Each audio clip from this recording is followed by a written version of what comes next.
The Grand Hall of the Galactic Council was the largest structure ever built by any living species. It floated in the empty space between three star systems, held in place by gravity generators that had been running without pause for nearly 40,000 years. The hall was shaped like a great bowl, with thousands of seats rising up in circles around a central platform where speakers could address the full assembly. On most days, the hall was only half full. Delegates came and went as they pleased, and many species sent holographic representatives instead of attending in person. But today was different. Today, every seat was filled. Every delegate was present in the flesh. The air inside the chamber buzzed with tension, and the translators embedded in the walls worked overtime to convert hundreds of alien languages into something each species could understand. The reason for the emergency session was simple. Humanity was expanding too fast, and too many species were afraid. Commander Ethan Marsh stood near the back of the hall, with his hands behind his back and his jaw set tight. He was a tall man in his early 40s, with short brown hair and calm gray eyes that gave very little away. He wore the dark blue dress uniform of the Terran diplomatic fleet, and the silver eagle pinned to his collar caught the light every time he moved. Beside him stood Lieutenant Grace Whitley, a younger officer with sharp features and red hair pulled back into a neat bun. She held a data tablet against her chest and watched the delegates with the careful eyes of someone who trusted no one in the room. They had been summoned to the council not as guests, but as subjects of discussion. Ethan understood what that meant. It meant they were on trial without anyone calling it a trial. The first speaker was a tall, thin being with translucent skin and 4 arms. He was the representative of the Silithine Collective, and he spoke in calm and measured tones about the need for patience and understanding. He reminded the council that humanity had only been part of the galactic community for 62 years, and that young species often expanded quickly before settling into a natural rhythm. His words were polite, reasonable, and completely ignored by the delegates, who had already made up their minds. The second speaker was not polite at all. High Sovereign Drulvex of the Varathi Dominion rose from his seat like a mountain deciding to stand up. He was enormous, nearly 3 meters tall, with dark green scales that covered every part of his body, and a row of bony ridges running from his forehead down to the back of his thick neck. His eyes were yellow and burned with a kind of cold fury that Ethan had seen before in people who believed their anger was the same thing as being right. Drulvex spoke in a deep, rumbling voice that needed no translator to convey its meaning. He called humanity a plague. He called their colonies an infection spreading across the outer rim. He listed every human settlement established in the last 20 years, and described each one as an act of aggression against the species whose territory bordered those systems. He demanded that the council authorize a containment order, a formal mandate that would restrict human expansion by military force if necessary. The hall erupted into noise. Some delegates cheered, others shouted objections. Grace leaned close to Ethan and whispered that the votes were not in their favor. Ethan said nothing. He had warned Earth that this day would come, and Earth had told him to stand firm and keep his mouth shut until the time was right. But then something happened that no one expected. The ancient doors at the far end of the hall, the ones that had not opened in thousands of years, began to move. They were massive, carved from a dark stone that no living species could identify, and they swung inward with a low grinding sound that silenced every voice in the chamber. Every delegate turned. Every translator went quiet. Even Drulvex stopped mid-sentence and stared. A figure stepped through the doorway. It was tall but not imposing. Its body was slender and wrapped in a robe that seemed to shift between colors, depending on the angle of the light. Its face was smooth and featureless, except for two deep-set eyes that glowed with a faint golden light. It moved slowly, each step deliberate and unhurried, as if time itself was something it had long stopped worrying about. Ethan felt Grace grab his arm. He looked at her and saw something he had never seen in her eyes before. Fear. Not the kind that comes from danger, but the kind that comes from standing in the presence of something far older and far greater than yourself. The being was Orythen, the last surviving elder of the Primarch race. Most species in the galaxy considered the Primarchs to be a myth. Old stories told that they had existed billions of years ago, that they had seeded life across the galaxy and then vanished without explanation. Some believed they had ascended to a higher plane of existence. Others believed they had simply died out. But a few, the oldest and most knowledgeable species, knew the truth. The Primarchs were not gone, and he had not spoken to the Council in over 6,000 years. Every delegate in the hall rose to their feet. Even Drulvex, despite his pride, could not remain seated. The silence was absolute. Orythen walked to the center platform and stood there for a long moment, his golden eyes moving slowly across the assembly. When he spoke, his voice did not come from his mouth. It came from everywhere.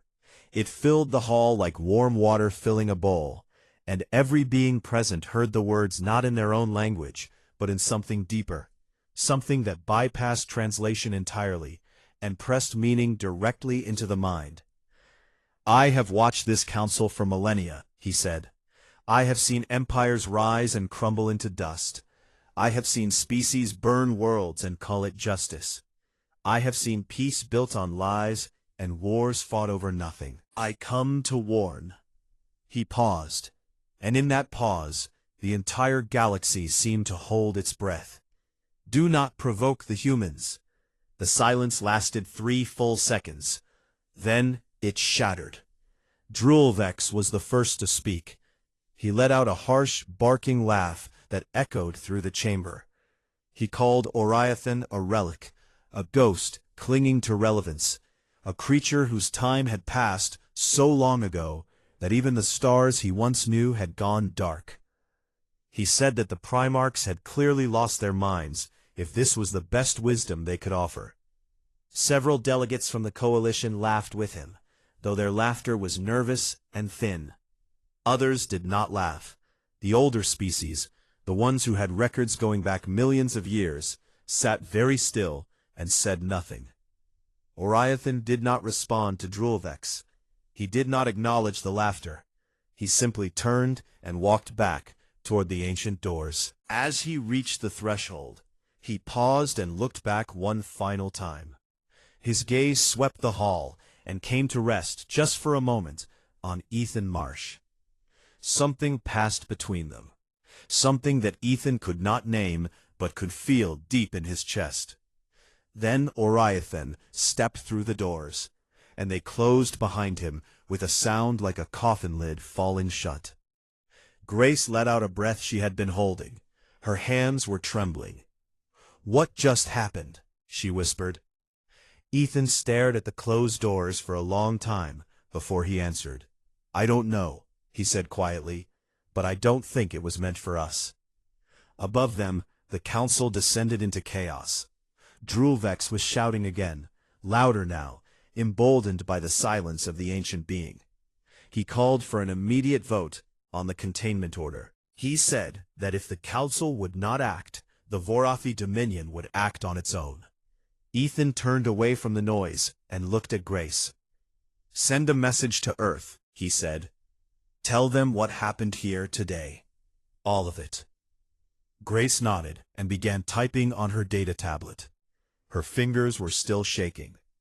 Far below them, in the empty space beneath the council station, the stars burned on in silence, indifferent to the small and frightened creatures who had gathered to decide the fate of a species they did not understand. New Arden was not a world that anyone would fight a war over. It sat on the far edge of human-controlled space, a small green planet orbiting a quiet yellow star. Its atmosphere was breathable, its soil was rich, and its weather was mild enough that the colonists joked about it being boring. There were no military bases on New Arden. There were no weapons factories or secret research labs.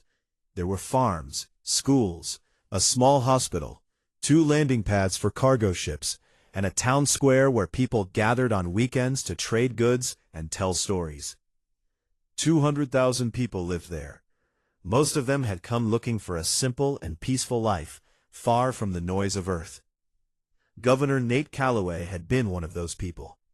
He was a broad-shouldered man in his late 50s, with a thick gray beard and deep lines around his eyes that came from years of squinting into the sun while working the fields. Before New Arden, he had spent 20 years in the Terran Navy. He had served on warships and seen combat more times than he cared to remember. When he retired, he told his wife that he was done with all of it. He wanted to grow things instead of destroy them. She had smiled and said it was about time. She had died 3 years later from a respiratory illness that the colony's small medical staff could not treat in time. Nate stayed on New Arden because leaving would have felt like abandoning her memory. He ran for governor because no one else wanted the job, and he won because everyone trusted him. His head of security was Dana Sutton, a woman in her early 40s with dark skin, sharp brown eyes, and a reputation for speaking her mind in ways that made politicians uncomfortable. She had served in the Terran Marines before transferring to colonial security, and she ran New Arden's small defense garrison with the quiet efficiency of someone who always expected the worst and prepared for it. On the morning of the attack, Dana was reviewing supply reports in her office when her console lit up with a proximity alert. She stared at the screen for 2 seconds, then picked up her communicator and called Nate. "Governor, we have ships incoming, a lot of ships." Nate was in the agricultural district, walking between rows of wheat that had just begun to turn gold. He stopped and looked up at the sky as if he could already see them. "How many?" he asked. "Over 300. Varathi signatures, plus Keth and Nalari support vessels. They're coming in fast." Nate closed his eyes for a moment. He thought about his wife, buried in the small cemetery on the hill, overlooking the town. He thought about the children in the school 2 blocks from where he was standing. Then he opened his eyes and started walking toward the government building. "Get everyone underground," he said. "Now." The coalition fleet arrived in orbit within the hour. High Sovereign ProvokeHFY himself was on the lead ship, a massive Varathi dreadnought called the Burning Talon. He opened a communication channel to the planet's surface and delivered his ultimatum in a voice that carried no room for negotiation. "You have 6 hours to evacuate this world. Every human must leave. If even one remains after the deadline, this planet will be sterilized." Nate stood in the communication center, with Dana beside him and a dozen frightened staff members behind him. He took a slow breath and opened the channel. "This is Governor Nate Calloway of New Arden. This colony is a civilian settlement under the protection of Earth and recognized by the Galactic Council. We have no military assets. We have no offensive capability. We have families here, children. I am requesting formal arbitration under council law." The silence that followed lasted almost a full minute. Then ProvokeHFY spoke again, and there was something in his voice that sounded almost amused. "Council law does not protect vermin." The channel went dead. 6 minutes later, the first bombardment hit. The Varathi did not target the government building or the defense garrison. They targeted the agricultural district. The same fields Nate had been walking through that morning turned into a wall of fire that rose 50 meters into the sky. The blast wave shattered every window in the town and knocked people off their feet half a kilometer away. The ground shook so hard that the school building cracked down the middle, and teachers had to carry children out through the dust and rubble. 914 people died in the first strike. Most of them were farm workers and their families who had been too far from the shelters to reach them in time. Some of them were children who had been playing in the fields when the sky turned white. Dana found Nate on the floor of the communications center, bleeding from a cut on his forehead where a piece of ceiling had struck him. She pulled him to his feet and half-carried him down the stairs to the underground bunker. Around them, the building groaned and swayed as secondary explosions rippled through the burning district above. In the bunker, Nate sat on a metal bench and stared at the floor. His hands were shaking. Dana knelt in front of him and looked into his eyes. "Nate, I need you here. I need you right now." The man who had commanded warships, who had survived battles that killed hundreds of his shipmates, who had buried his wife and kept going, looked at her with an expression of pure and simple grief. "They hit the farms, Dana. They hit the farms where the kids play." "I know," she said, "and we're going to make them answer for it. But right now I need you to send a message to Earth." Nate nodded slowly. He wiped the blood from his face with the back of his hand and stood up. He walked to the emergency transmitter, a small device bolted to the bunker wall that could send a single encrypted burst across any distance. It was designed for exactly this kind of moment. He typed 3 words into the console and pressed the send button. They struck first. The message traveled at the speed of light through a network of relay stations that humanity had quietly placed across the galaxy over the past 3 decades. It reached Earth in less than 4 minutes. Above New Arden, the Coalition fleet settled into a blockade formation. Drulvex watched the fires burning on the planet's surface through the viewport of his command bridge and felt a warm satisfaction spreading through his chest. He had been right. The humans were weak. They had begged for mercy, invoked laws and treaties like cowards, and crumbled at the first show of force. The ancient fool Orythen had been wrong. There was nothing to fear from these creatures. His tactical officer reported that the human defense garrison had powered down its weapons and was broadcasting a surrender signal. Drulvex nodded and ordered his ships to maintain the blockade. He would give the humans their 6 hours. He was not without mercy, he told himself. He would allow them to leave with nothing, and then he would burn the rest. On the council station, the news arrived within hours. Recordings of the bombardment, transmitted by long-range sensors from nearby systems, played on every screen in the Grand Hall. Delegates watched in silence as the fields of New Arden burned, and the casualty numbers scrolled across the bottom of the display. 914 dead, over 2,000 injured, most of them civilians, many of them children. The Silithine representative stood and demanded an immediate condemnation. Several other delegates joined him, but the coalition species blocked the vote, arguing that the action had been a lawful enforcement of territorial boundaries. The debate turned ugly, with accusations and threats flying across the chamber. In the middle of the chaos, a message appeared on every console in the council hall. It was written in the ancient Primarch script, a language that no living species could write, and only a handful could read. The council's translators took several minutes to decode it, and when the translation finally appeared on the main display, the shouting stopped. The message was 2 words long. You were warned. No one spoke for a very long time. Far away in the bunker, beneath the burning remains of New Arden, Nate Calloway sat with his back against the wall and listened to the sound of his people crying in the darkness. Dana sat beside him, her sidearm on her knee, her eyes fixed on the door.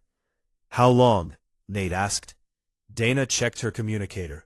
The timestamp on the burst transmission showed that it had been sent 47 minutes ago. "Not long now," she said. Nate closed his eyes. "I hope they bring hell with them," he whispered. Dana said nothing. She just checked her weapon one more time, and waited. The message from New Arden arrived at Terran High Command at exactly 14 minutes past 3 in the afternoon, Earth Standard Time. It was received by a communications officer in a deep underground facility beneath the Rocky Mountains, a facility that most of Earth's own population did not know existed. The officer read the 3 words on his screen, verified the encryption signature twice, and then picked up a red phone that connected directly to one person. Admiral Connie Aldridge was sitting in her office 2 floors above when the call came. She was a woman of 61 years, with silver hair cut short, and a face that showed every year she had earned. Her eyes were dark and steady, the kind of eyes that had looked at terrible things and decided to keep going anyway. She had served in the Terran Navy for 38 years, and in that time, she had never once raised her voice in anger.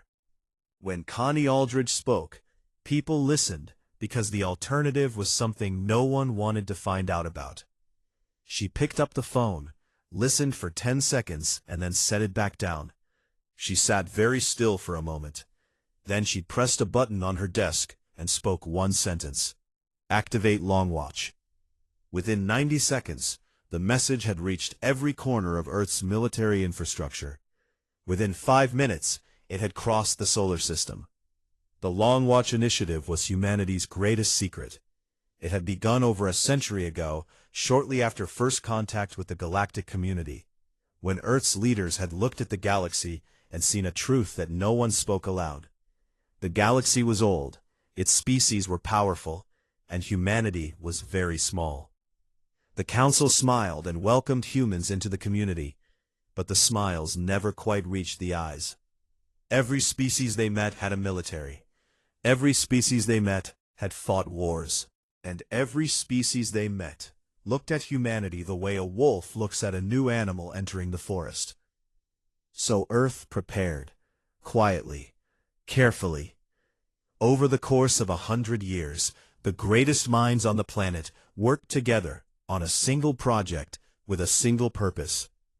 If the galaxy ever turned against humanity, humanity would not only survive, it would win. The first breakthrough had come from the ruins on Mars. Long before first contact, human scientists had discovered structures buried deep beneath the Martian surface. They were ancient beyond measurement, and they contained technology that no one on Earth could understand. After first contact, when humanity learned about the Primarchs, the pieces fell into place. The ruins were Primarch, and inside them was the blueprint for something called a fold drive. It took 40 years to build the first working prototype. It took another 20 to make it reliable. The fold drive allowed a ship to bend space around itself and travel from one point to another almost instantly, crossing distances that would take conventional ships months or years. No living species in the galaxy had this capability. The fastest ships in any known fleet still relied on hyperspace lanes, which were quick but predictable and limited. The fold drive changed everything.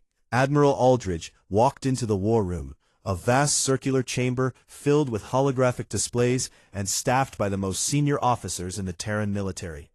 General Pete Langford was already there, a tall and lean man in his 50s with a shaved head and the quiet intensity of someone who had spent his entire career planning for a day he hoped would never come.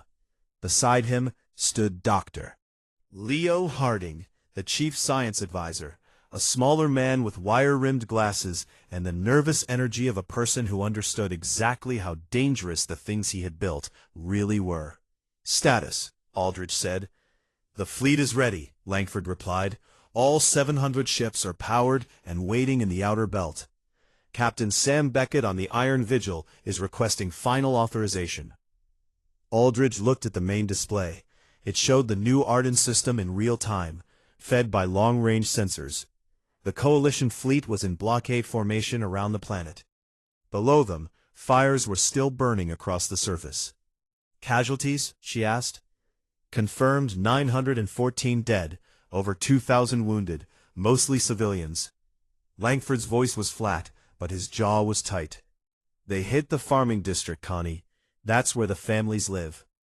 Aldridge nodded once. "Harding, Leo, what happens when we fold 700 ships into a contested system? What does it look like on their sensors? Harding adjusted his glasses. It will look like every star in the sky blinked at once. The energy signature of the fold arrival at that scale will blind every sensor within half a light year for approximately 4 seconds. When their systems come back online, our fleet will already be in formation. And they will have no warning? None. The fold drive does not use hyperspace lanes. There is no approach signature, no energy trail, no way to detect it before arrival. One moment we are not there, the next moment we are. Aldrich turned back to the main display. She looked at the fires on New Arden for a long time. "Send the order," she said. In the deep asteroid fields beyond Neptune's orbit, 700 warships came to life. They had been hidden there for decades, maintained by skeleton crews and automated systems, waiting in the cold dark for a signal that their crews had prayed would never come. Each ship was built from the hull out, with technology that the galaxy had never seen. Their armor was layered with a Primarch alloy that absorbed energy rather than deflecting it. Their weapon systems were not based on the plasma cannons and kinetic accelerators used by every other species. They used focused gravity pulses that could tear a ship apart from the inside. At the center of the fleet sat the carrier Iron Vigil, a massive vessel that served as the flagship. Its commander was Captain Sam Beckett, a man in his late 30s with sandy blonde hair and an easy smile that hid a mind as sharp as a razor. He had joined the Navy at 18 and had been selected for the Long Watch program at 25 after scoring higher on the strategic assessment than any candidate in the program's history. He had spent the last 12 years training for this moment in simulators and war games, and now the moment was here, and it was not a game. He stood on the bridge of the Iron Vigil and looked at the faces of his crew. They were scared. He could see it, but they were also ready. "All ships," he said into the fleet-wide channel. "This is Captain Beckett. You know what happened at New Arden. You know why we are here. We trained for this. We prepared for this. And now we are going to do what we were built to do. Fold coordinates are locked. Initiate on my mark." He paused for one heartbeat. Mark. 700 ships folded at the same instant. The fabric of space bent and twisted around them, and for a fraction of a second, each ship existed everywhere and nowhere at once. Then the universe snapped back into place, and the fleet was gone from the outer solar system. In the New Arden system, the Coalition fleet was conducting routine patrols. Drulvex was on his command bridge, reviewing reports and enjoying the quiet satisfaction of a successful operation. His tactical officer was monitoring the planet's surface, confirming that the remaining humans were huddled in underground shelters and posed no threat. Then every light on the bridge went out. Every screen went dark. Every sensor went blind. The entire ship shuddered as a wave of energy washed over it, and for 4 seconds the burning Talon was completely deaf and blind. When the systems came back online, the tactical officer made a sound that Drulvex had never heard of Orathi make before. It was a sound of pure, unfiltered terror. "High Sovereign," he whispered, "you need to see this." Drulvex looked at the main display. Where there had been empty space moments ago, there were now 700 human warships arranged in perfect formation. They filled the tactical screen from edge to edge. Each one was larger and more heavily armed than anything the Coalition had ever encountered. A communication channel opened.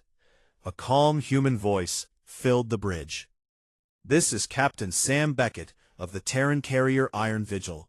You have attacked a civilian population under the protection of Earth. You have 60 seconds to power down your weapons and surrender unconditionally. There will not be a second request." Drulvex stared at the screen. His mind could not process what he was seeing. No fleet could move like that. No species could appear from nothing. It was impossible. But the impossible was sitting right in front of him, and it was counting down. Drulvex was many things, but he was not a coward. Or perhaps he was simply too proud to be afraid. He snarled an order, and the burning talon opened fire. The battle lasted 11 minutes. The coalition fleet fired everything they had. Plasma bolts, kinetic rounds, missile salvos, and beam weapons lit up the void in a storm of light and destruction. Every shot that hit a human ship was absorbed by the Primarch alloy hull without effect. The energy simply vanished, swallowed like water into sand. Then the human fleet fired back. The gravity pulse weapons struck the coalition ships and tore them apart from the inside. Hulls crumpled like paper. Engines imploded. Reactors collapsed. Ships that had taken years to build and millions of credits to arm were reduced to spinning wreckage in seconds. The Keth swarm ships tried to scatter, but the human vessels moved with impossible speed, cutting off every escape route. The Nolari warships powered down their weapons and broadcast surrender signals within the first 3 minutes. The burning talon was the last to fall. Its shields held longer than the others, and Drulvex fought with the desperate fury of a trapped animal. But, in the end, a single gravity pulse struck the dreadnought's core, and the massive ship went dark. It drifted, lifeless and broken, among the wreckage of the fleet it had once led. When the silence came, it was absolute. Captain Beckett stood on his bridge and looked at the aftermath. Not a single human vessel had been lost, not one. He opened a channel to Earth. "Admiral Aldridge, this is Beckett. New Arden is secure. The Coalition fleet has been neutralized, awaiting further orders." On Earth, in the war room beneath the mountains, Connie Aldridge closed her eyes for just a moment. When she opened them, they were wet. "Bring our people home, Sam," she said quietly. In the bunker beneath New Arden, Nate Calloway heard a sound he did not expect. The bunker's communication system had picked up the Terran fleet's broadcast, and the people around him, the same people who had been crying in the dark an hour ago, were on their feet, shouting with a joy so fierce it sounded almost like grief. Dana Sutton sat beside him, with tears running down her face, and a smile that could have lit up the whole burning sky. "They came," she said. Nate nodded. He could not speak. He just nodded and let the tears fall. Above them, 700 ships held position around a broken world, standing guard over a species that the galaxy had made the terrible mistake of underestimating. The recordings spread across the galaxy like fire and dry grass. Within hours of the battle, every species with access to the Galactic Communication Network had seen the footage. Long-range sensor stations had captured everything, from the blinding flash of the Fold arrival to the final silent image of 700 human warships hanging motionless among the wreckage of the Coalition fleet. The recordings were played on military command bridges, in government chambers, in university lecture halls, and in the homes of ordinary citizens across 1,000 worlds. And everywhere they were watched, they were followed by the same terrible silence. The Battle of New Arden had lasted 11 minutes.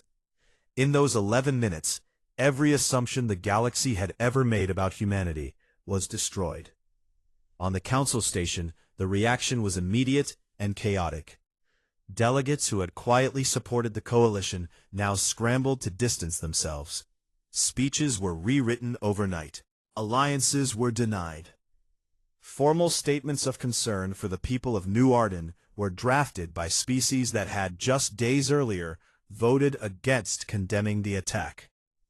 The hallways of the station buzzed with frantic conversations held in whispers, and every word carried the same underlying emotion: fear. Intelligence agencies across dozens of empires pulled every file they had on humanity and spread them across their analysis tables. What they found did not comfort them. Humans were not supposed to be remarkable. They came from a small rocky planet orbiting an unremarkable star in a quiet arm of the galaxy. They had only developed faster than light travel 62 years ago, which by galactic standards made them infants. Their bodies were soft compared to the armored hides of the Varathi. Their senses were dull compared to the electromagnetic perception of the Kef.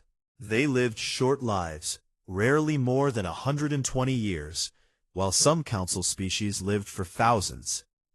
But the analysts who looked deeper found something else. Something that made the short hairs on their necks stand up, or the equivalent reaction in species that had no hair at all. Humans did not sleep the way other species did. Most galactic species entered a state of complete shutdown during their rest cycles, a total disconnection from awareness that left them vulnerable for hours at a time. Humans did not do this. Their sleep was shallow and layered, and even in their deepest rest, a part of their brain remained alert and active. They could be woken instantly by a small sound or a slight change in temperature. Their bodies healed at a rate that bordered on unsettling, knitting broken bones and closing wounds that would leave most species permanently damaged. But it was not their bodies that frightened the analysts. It was their minds. Humans were creative in a way that no other species could match. They did not simply solve problems. They invented new ways to solve problems, often in the middle of a crisis, under conditions of extreme stress. They adapted. They improvised. They took broken tools and made new tools out of the pieces. They looked at impossible situations and refused to accept the word impossible. And they fought. Not like the Varathi, who fought with the disciplined fury of a warrior culture that valued honor and strength above all else. Not like the Keth, who fought with the cold efficiency of a hive mind, coordinating millions of units. Humans fought with something that the galactic community had no word for. It was a combination of rage and love, a willingness to endure any amount of pain to protect the things they cared about. The more they had to lose, the harder they fought. And they always had something to lose. On the council station, Ambassador Talara of the Silithine Collective sat in her private quarters and read the analysis reports with a growing sense of understanding. Talara was tall and slender, with the translucent skin and 4 arms typical of her species. She was considered one of the finest diplomats in the galaxy, known for her patience and her ability to see what others could not. She had been one of the few delegates who had maintained a friendly relationship with the human representatives, and she had been one of the few who had not laughed when Orythan gave his warning. She requested a private meeting with Commander Ethan Marsh. He agreed. They met in a small observation room overlooking the stars. Ethan arrived in his dress uniform, though it was wrinkled now, and he looked like he had not slept in days. Talara offered him a chair and a cup of something warm that her species considered calming. He took both. "I want to understand something," Talara said. Her voice was soft, and her large dark eyes watched Ethan with genuine curiosity. "Your fleet appeared with technology that no species in this galaxy possesses. Fold drives, gravity weapons, hull alloys that absorb energy. This was not developed in the last few years. This has been in progress for a very long time." Ethan nodded. He saw no reason to lie. "How long?" Talara asked. "Over 100 years." Talara was quiet for a moment. She set down her cup. "Then you have had the ability to do what you did at New Arden for decades. You have had weapons that could destroy any fleet in the galaxy, ships that could cross any distance in an instant, technology that makes every other species in this council militarily obsolete." Ethan said nothing. He just looked at her. Talara leaned forward. Her 4 hands were folded in her lap. It was fascinated. "Then why did you not use it? Why did you sit in the back of this council hall and let Drulvex insult you? Why did you let them call you vermin? Why did you let them bomb your colony and kill your people before you showed the galaxy what you could do?" Ethan was quiet for a long time. He looked out the viewport at the stars, the same stars that had been burning since before any of them were born, and would keep burning long after they were all gone. He thought about his daughter back on Earth, a girl of 14 who liked to paint and wanted to be a marine biologist. He thought about the farmers on New Arden who had just wanted to grow wheat in peace. He thought about the 914 names that would be carved into a memorial on a world that was still burning. Because that is not who we are, he said. We did not come out here to conquer anyone. We did not build those ships because we wanted to use them. We built them because we knew this day might come, and we wanted to make sure that when it did, we would still be standing at the end of it. We came out into the galaxy because we were curious, because we looked up at the night sky and wondered what was out there. And we hoped that whoever we met would feel the same way.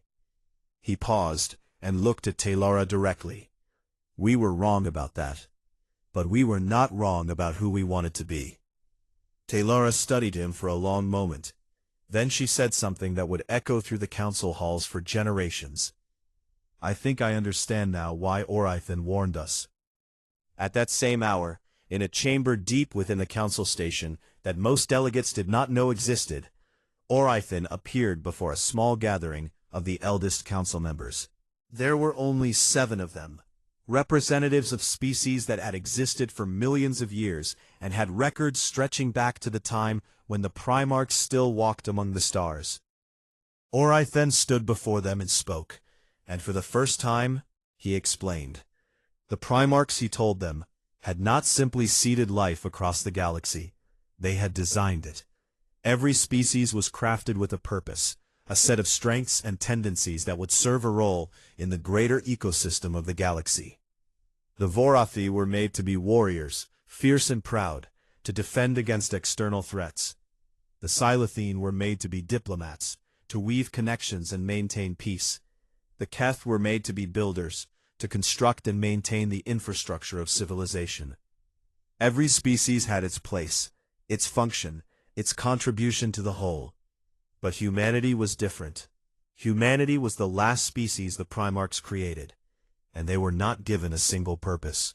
They were given all of them. The creativity of the Silithine, the resilience of the Vorathi, the cooperative instinct of the Keth, the curiosity of the Nolari, the emotional depth of a dozen other species, all compressed into a single fragile frame that lived for barely a century. We made them to be everything, Orythan said. Not because we wanted a perfect species. There is no such thing.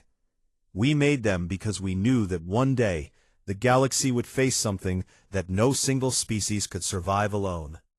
We needed a people who could adapt to anything, who could become whatever the moment required. We did not give them long lives or strong bodies because we wanted them to feel urgency. We wanted them to know deep in their bones that time was precious and that every moment mattered. He paused and looked at each of the 7 elders in turn. We did not make them to be ruled. We did not make them to serve.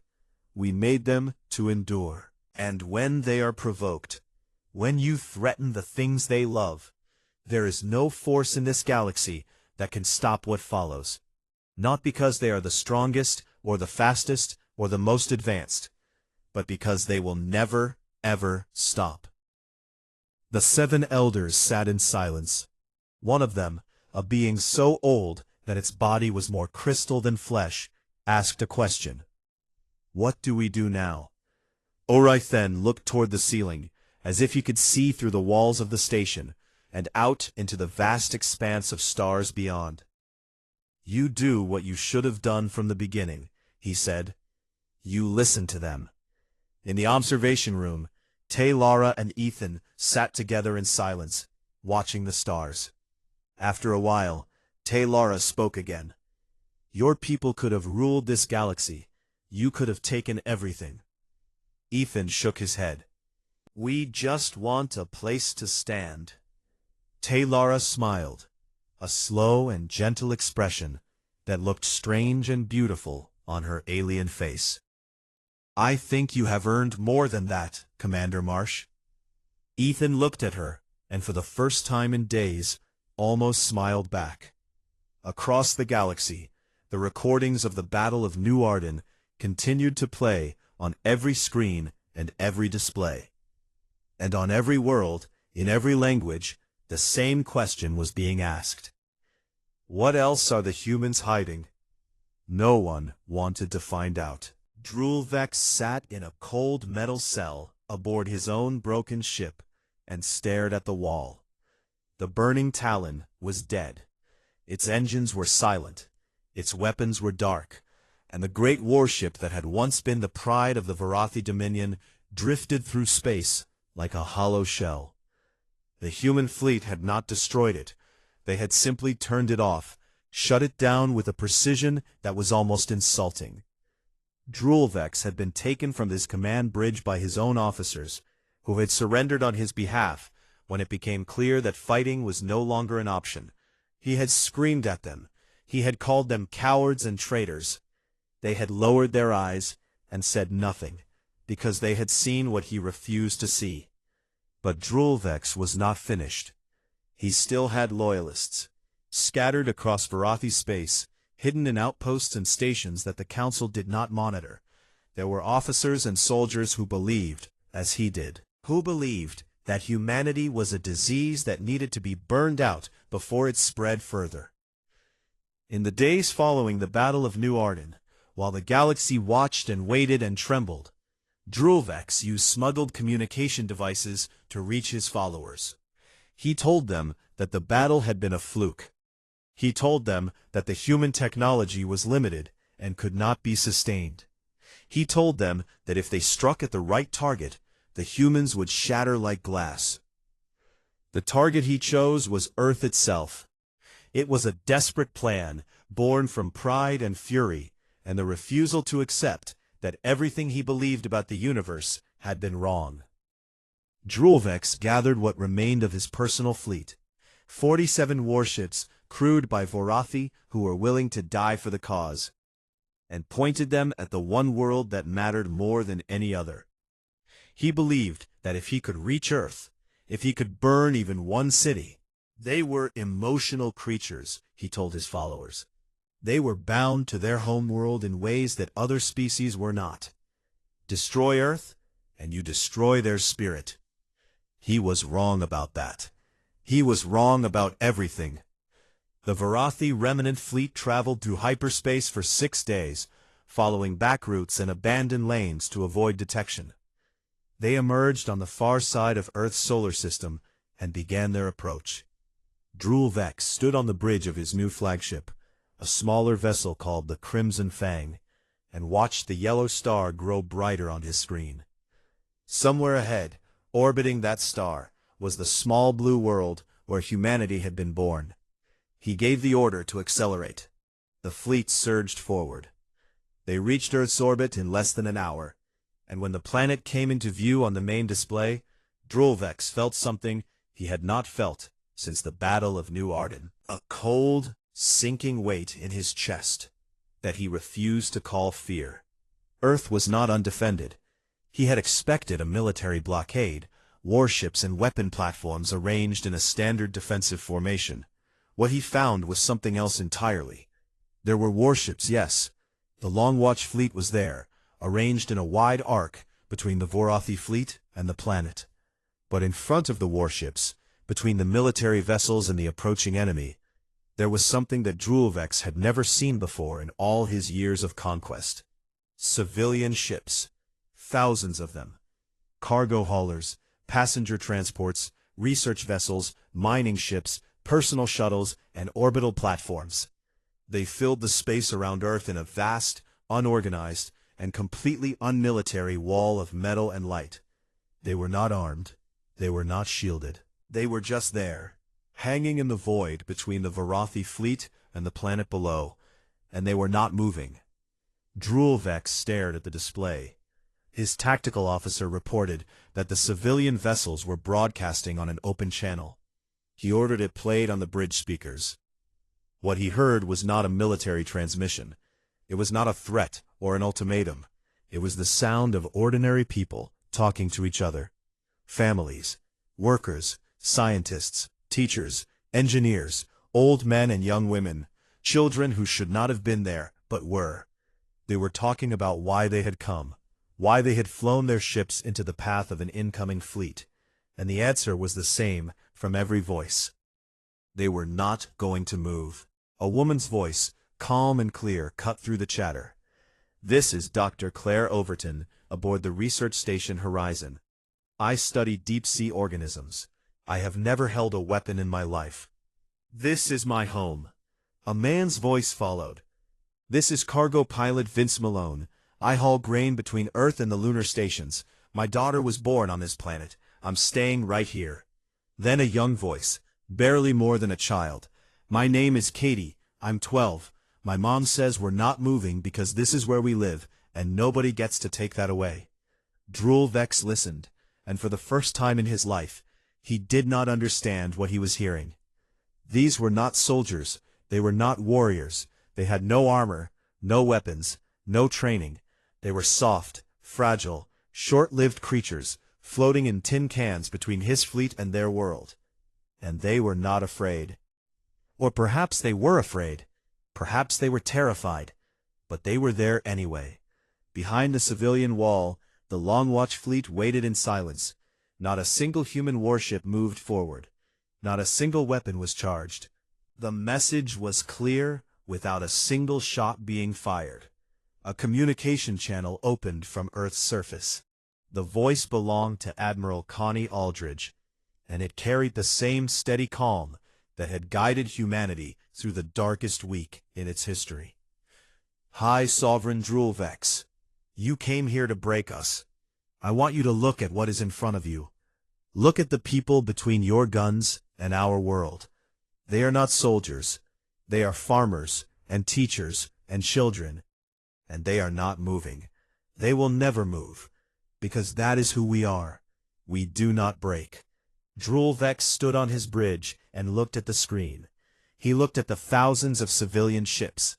He looked at the Long Watch fleet behind them. He looked at the small blue planet that hung in the darkness like a jewel.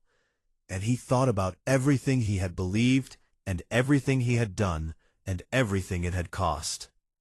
His hands began to shake. He gave the order to stand down. The Vorathi fleet powered down its weapons. One by one, the warships went dark, and in the silence that followed, a sound came through the open channel that Drool Vex would hear in his dreams for the rest of his life. It was the sound of cheering. Not military cheering, not the roar of soldiers after a victory, but the messy, joyful, tearful cheering of ordinary people who had been scared out of their minds and had held their ground anyway. Drool Vex was taken into custody by the Council's peacekeeping force, which arrived 2 hours later. They were always 2 hours late, Ethan Marsh would later say. But this time, it did not matter. In the weeks that followed, the Galactic Council convened for what many called the most important session in its 40,000-year history. The Grand Hall was full again, every seat taken, every delegate present. But the atmosphere was different. The arrogance was gone. The casual contempt that many species had shown toward humanity had been replaced by something quieter and more honest. Not quite respect, not yet, but the beginning of it. A new seat was placed at the high table, the innermost ring of the council, where only the eldest and most powerful species sat. It had been empty for millennia, reserved by tradition for a species that had earned its place, not through age or conquest, but through something the council had never been able to define. Ethan Marsh walked down the aisle to the high table. He was still wearing his dress uniform, and there was still dust on his boots from New Arden. He wanted the council to see it. He wanted them to remember. He took the seat and looked out at the assembly. Grace Whitley stood behind him, her data tablet held against her chest, her eyes bright and fierce. The hall fell silent. Then the ancient doors opened one last time. Orython entered slowly, as he always did, each step measured and deliberate. He walked to the center platform and stood there, his golden eyes glowing softly in the light. He looked at the assembly, at the hundreds of species that filled the hall, and then he looked at Ethan. Something passed between them, something that did not need words. It was the look of a creator seeing his work fulfilled, of an ancient mind recognizing something it had hoped for, but never been certain would come to pass. For 40,000 years, Orythan said, his voice filling every mind in the chamber, this council has governed through fear and hierarchy. The strong ruled the weak, and the weak accepted it because they knew no other way. Perhaps now, with these people among you, you can learn something new. He turned to leave. Ethan stood. Will we see you again? He called out. Orythan paused at the threshold of the ancient doors. He did not turn around, but his voice was warm when he spoke. You will not need to. The doors closed behind him, and this time, everyone in the hall knew they would not open again. Far away, on the burned and broken surface of New Arden, Governor Nate Calloway stood in the ruins of the agricultural district. The fields that had been golden with wheat were now black with ash. The school had been rebuilt with temporary walls. The memorial for the 914 was still being carved, a long stone wall where every name would be written by hand, because Nate had insisted that machines would not do it. Every name would be touched by a human hand. Every name would be remembered. Dana Sutton stood beside him, her communicator buzzing with updates from the landing pads. Ships were arriving every hour now, and not just human ships. Vessels from a dozen alien species were landing with supplies, building materials, medical equipment, and volunteers. Species that had never spoken to a human before were sending engineers and doctors. The Silithine had sent a full agricultural team. Even a few Nolari ships had arrived, their crews working in awkward silence alongside human colonists who had every reason to hate them. Dana looked at the sky, where the contrails of descending ships crossed like white threads on a canvas of blue. Think they will leave us alone now? She asked. Nate watched a group of alien volunteers unloading crates of seed grain from a transport. A Silithine worker, tall and thin with 4 arms, was handing sacks to a human farmer who showed her where to stack them. They did not speak the same language, but they understood each other well enough. No, Nate said. I do not think they will leave us alone. I think they will be watching us for a very long time. He paused and looked at Dana. But I think they will think twice before they try this again. Dana nodded. She looked at the memorial wall, where the first names were already being carved. She read a few of them silently, then turned back to her work. Nate picked up a shovel that someone had left leaning against a pile of rubble.